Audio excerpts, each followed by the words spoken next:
Hello, ladies and gentlemen. I'm Harry Series, and this is my YouTube channel, grecochess.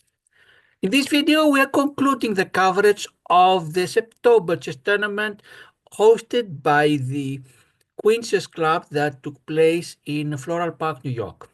If you've seen the previous videos, you know that until now I won rounds 2 and 4, lost in rounds 1 and 3, 2 wins, 2 losses, and now it's time for the last round, round number 5. But before we start, let's share once again the details of the tournament, the rules and the regulations. And here we are. The tournament takes place in Floral Park, New York. That's Long Island. In 5 Fridays, started the 5th and 12th, 1926. I've shown the videos from these days. And yesterday night, October 3rd, we had the 5th and last round. 5 Swiss rounds. And the time control is G90 D5, meaning when the game starts, the players have 90 minutes their clocks, and when it's your turn to move for the first 5 seconds, this is the delay 5 seconds, the clock does not move, and then it continues going downwards, and you expect it to complete your moves before the clock goes down to 0. There is just one section for everybody, which means that you may have very strong players playing with very weak players. And let's give a look now at the exact game. My opponent for round number 5.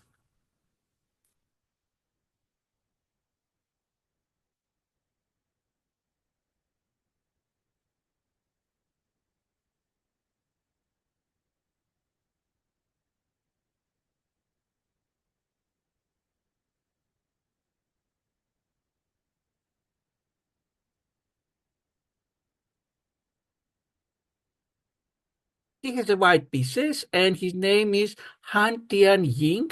His current rating is 1811, and he's the 92.7 percentile, meaning he's better than 92.7% of the members of the United Chess Federation, and 7.3% are better than him. And let's compare this with my numbers.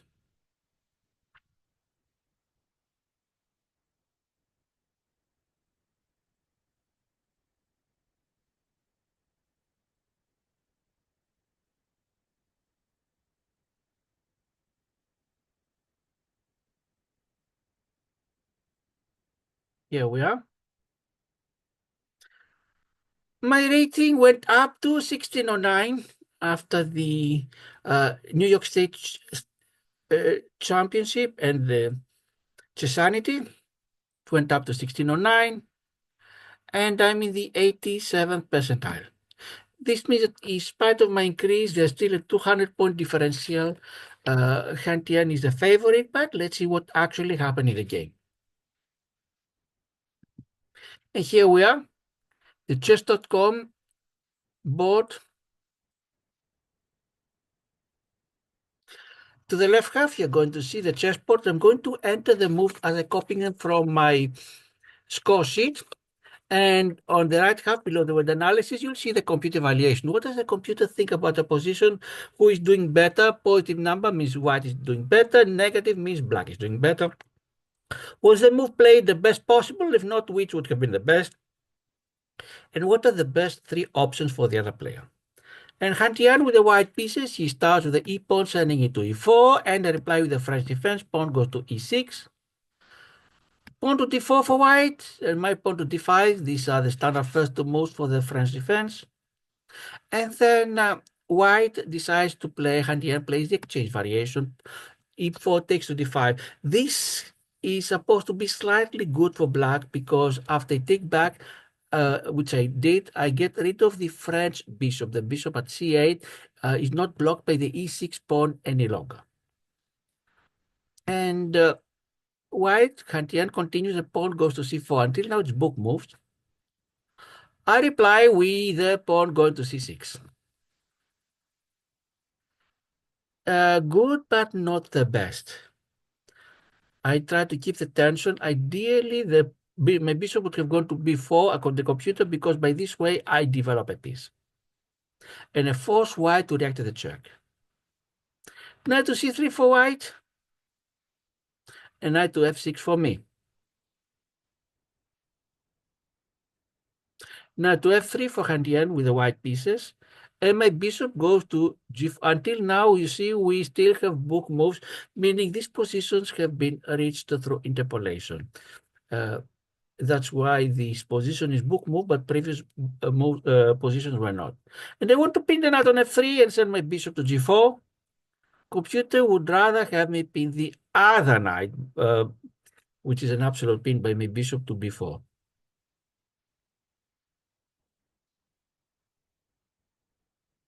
White takes pawn on d5,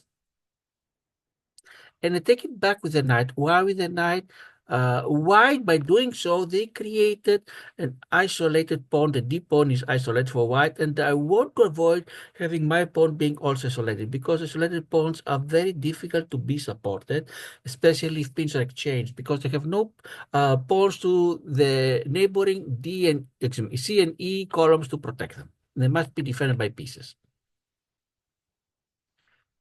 Bishop, and despite of the fact that white has the isolated pawn, white is a little bit ahead, 0.34. Bishop goes to e2 for white to unpin the knight. And my bishop goes to e7. I want to develop the other bishop and mirror the castle. Pawn to h3 for white. Basically asking my bishop what does it want to do, posing the question, as it's called in chess language. I can either exchange with the knight or go to the h5, but there's no pin. Why do it? Or go back. So I decided to go back to e6. I don't want to change bishop for knight. Best moves is the bishop. Says the computer. The bishop moves the best. And now we both of us castle. And we completed by now the 10 moves. And as you see, the score is almost even. White has a very small advantage of 0.01. White sends the bishop to d2. And I develop my knight to d7. Rook goes to c1. And after I played my next move, I thought I had missed a move to win a pawn, because think of it. If my knight from d5 takes the knight on c3, no matter how white retakes, then the pawn on a2 is unprotected. And I missed the chance to do it. And as you see here, that's not one of the best three moves. And it's good that I missed it. Instead, I developed my knight to f6, which is the third best move according to the computer. And white sends the queen to c2. And now I'm not going to waste. Inaccuracy is the computer. Now, if anything, I'm ahead. I don't want to miss what I thought was a chance.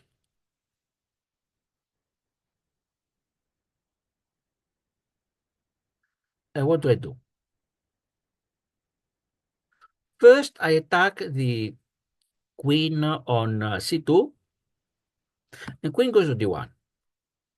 And at this point, I thought I had free pawn on a2 because it's attacked twice by my knight on b4 and the bishop on e6, defended only by the knight on c3. Hence, you see, the taking the pawn on a2 is none of the top three moves for black on the computer. Of course, I didn't know it at the time, so I grab this pawn. Mistakes the computer, and white is up 2.18, and you are going to see why.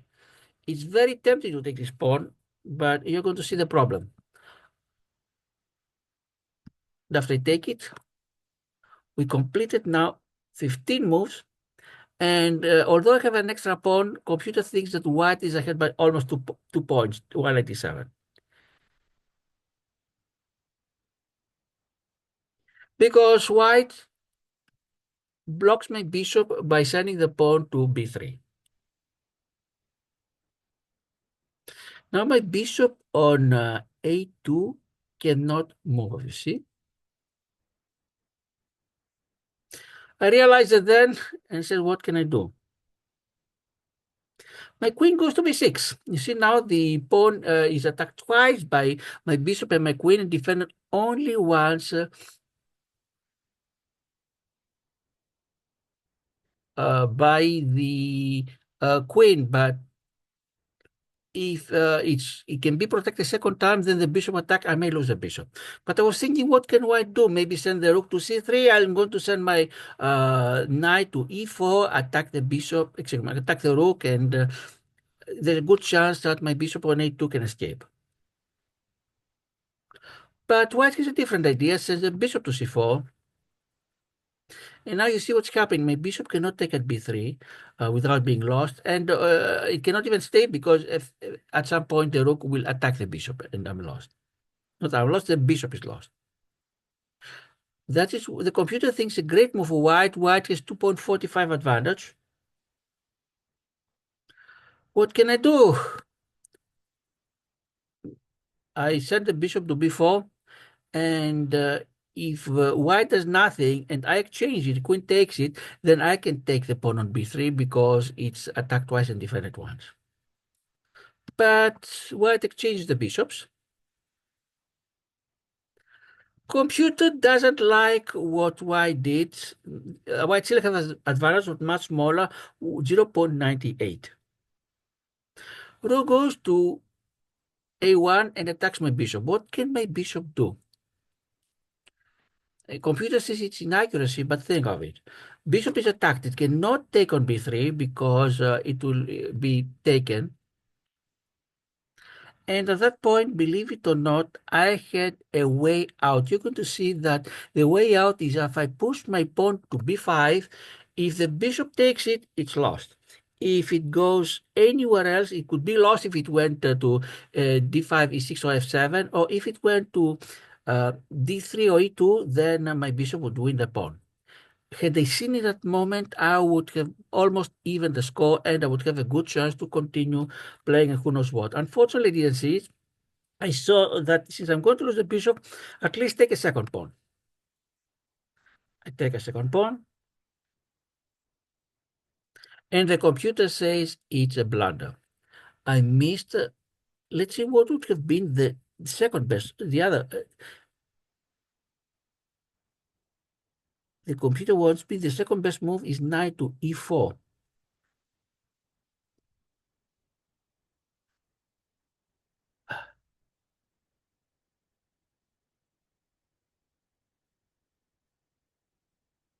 Because I might have had the chance, yes, because if rook takes it, then my knight is going to fork the rook and the queen. Unfortunately, I didn't see anything of that time.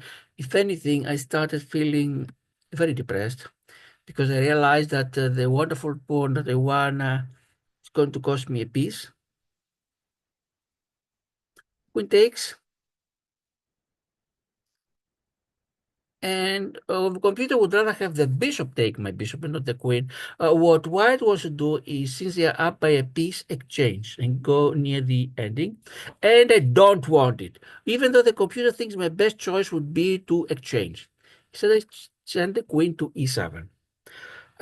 On chess, there are some general rules that too many times have exceptions. For example, there is a rule that when you're ahead, exchange material to reach a winning ending, and when you're behind, try to avoid exchanges. It seems that now we hit an exception. I'd rather have the queens being exchanged, but the difference is not that big. It's if I'm down 2.5 or 3.5 points. White continues attack, rook goes to e1. And from here on, you're going to see that things start going downward. Queen goes to c7, the best possible move. Rook goes to e3. Inaccuracy, a little bit minimize the score.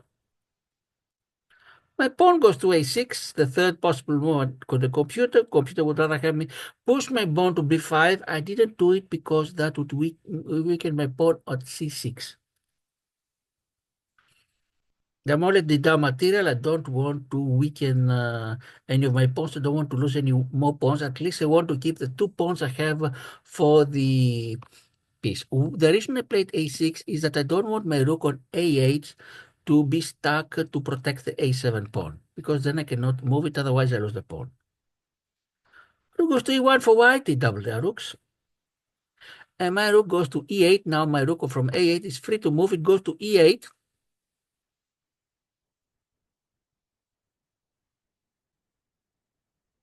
Once again, the computer would rather have me push my pawn to b5. Perhaps if I did it, I might have the chance to start pushing the pawns. Knight goes to e5 for white. You see something else, that white is attacking the f7 pawn. It's attacked twice by the bishop and the queen. It's defended 3 times by the rook f8, the queen c7, and the king on g8. So white is trying to increase their advantage. If they can win the f7 pawn or create havoc near my king, then it's not just a piece for 2 pawns they're winning, they are near winning the game. Knight goes to e5.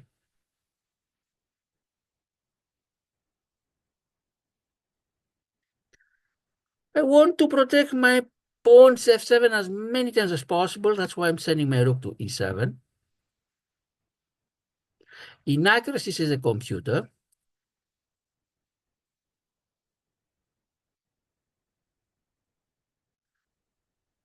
White attacks it 3 times, it defended 4 times, and I felt safe at that point, but I was not so safe as I thought. So knight goes f7. You understand that if the knight can go away, for example, if it goes to h6, it's a check, no matter what. If to h6, in fact, it's a double check. I cannot even take the knight. I was so scared of that I took it. The problem now is that my rook at f7 is pinned, is useless.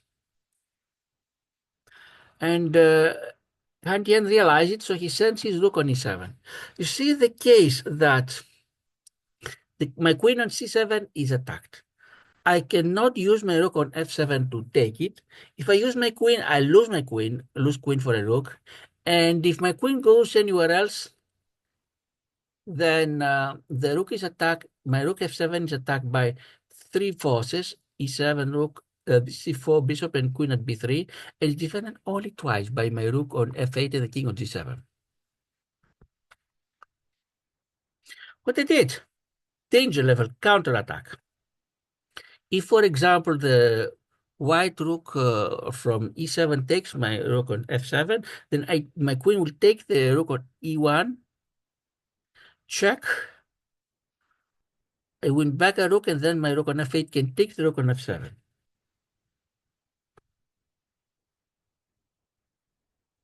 But white takes my rook, but not with the rook, but with the bishop. Goes to f7, check. And now I'm really see things are very difficult, because if I take the bishop with my rook, there's no other way to take it. Then queen goes to f7, check, and then g7, it's mate.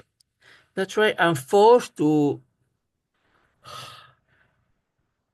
not take back the bishop, be back now. Be back much more material. A rook for a pawn, basically. So king goes to h8. I'm down a rook for a pawn. Things not easy at all. And I was even afraid of a rook goes to h8 and threatens mate. But fortunately, for the time being, I have the knight at f6. So rook cannot just go to f8. Because if the knight was not here, rook goes to a8, my rook on f8 takes it, and the rook from e1 checkmate. But for the time being, I have the knight at f6 to save me. For white, rook goes to e3, so I don't have to worry about my queen taking the rook. Let's check and see what can I do. From a1 check, king goes to e1.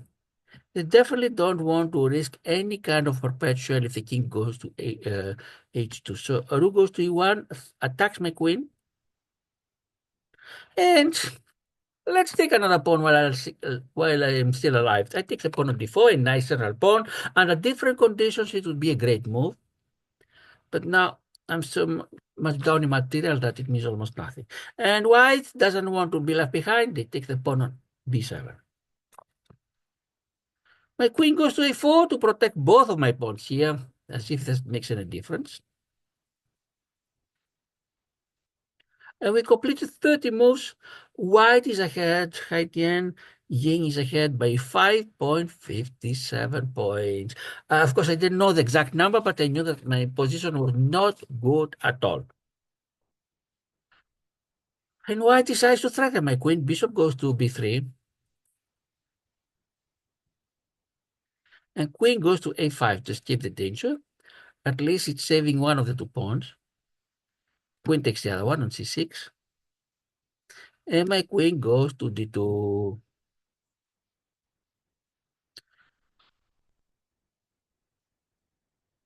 In theory, it's attacking the rook on e1, assuming the rook on e7 moves away from the e file.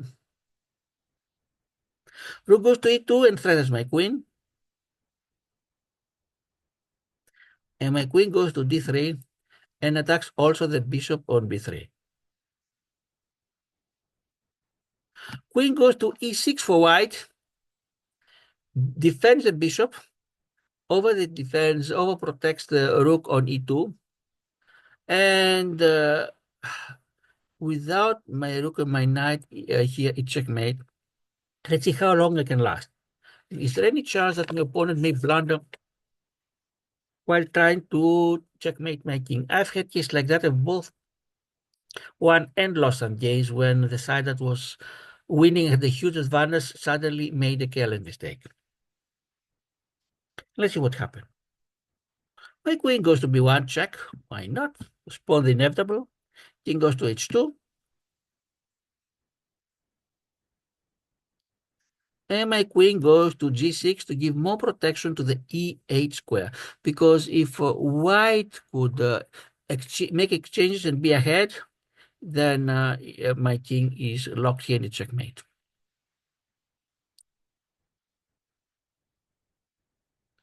Bishop goes to c2, threatens my queen. I cannot take the bishop because of the rook protecting the bishop.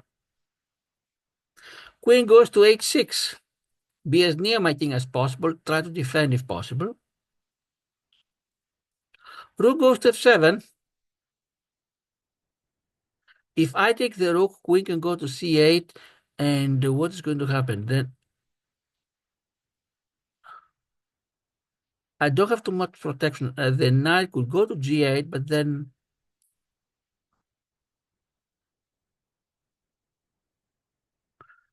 let's give a look.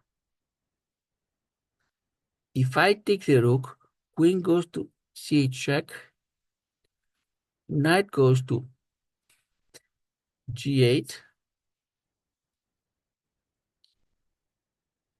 And then rook can go to e8. And it's very dangerous. Now let's see. I'm not sure if it was made. At that point, I really thought it was made if this happened.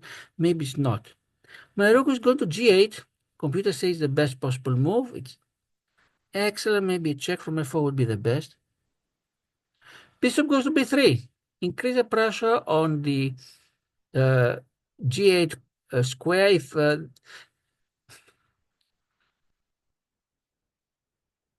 my situation becomes worse and worse all the time. One more check on f4. Let's see what will happen. King goes to g1.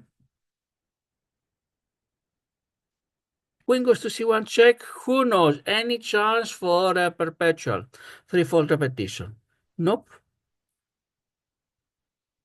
Rook goes to e1. And queen goes to c3.